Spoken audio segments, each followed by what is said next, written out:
তোমাদেরও কি কোনো অকেশনের আগে মুখে এত বড় বড় পিম্পলস হয়? হ্যাঁ, আমার তো ভাই হয়। আর আজকে পিম্পলসগুলোর অবস্থা দেখো, সাইজগুলো শুধু দেখো। সবাইকে নমস্কার, আমার নতুন একটা ব্লগে, শাইরিস অফিসিয়াল ব্লগ।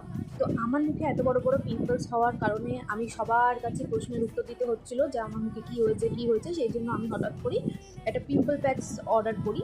তো এখানে দেখো অনেক শেপের রয়েছে, যে তোমার পিম্পলসটা ঠিক মানে কত বড় সেই সাইজ ওয়াইজ এখান থেকে তোমার পিম্পল প্যাচেস নিয়ে সেখানে লাগাতে হবে। তো আমি সব থেকে বড়োটা নিয়ে আমার এই বড়োটায় লাগিয়েছিলাম, আর মিডিয়াম সাইজটা নিয়ে আমি এই নোজ এরিয়ার এই জায়গাটায় লাগিয়েছিলাম, আর সাইডেও একটা হয়েছিল সেখানে একটা স্মল সাইজে নিয়ে আমি লাগিয়ে দিয়েছিলাম।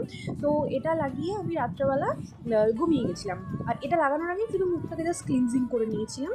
আর আমি তোমাদেরকে এবার দেখাচ্ছি যে ঘুম থেকে ওঠার পরে আমি যখন প্রথম এই বড়োটা খুলি, তো এটা থেকে না হোয়াইট স্কার্টসগুলো জাস্ট বাইরে থেকে বেরিয়ে এসেছিলো, কিন্তু কোনো রকম পেন টেন হয়নি, নর্মালি তুলেছিলাম। এটা কিন্তু সত্যিই খুব ভালো, অনেক উপকার আছে এটা ইউজ করলে।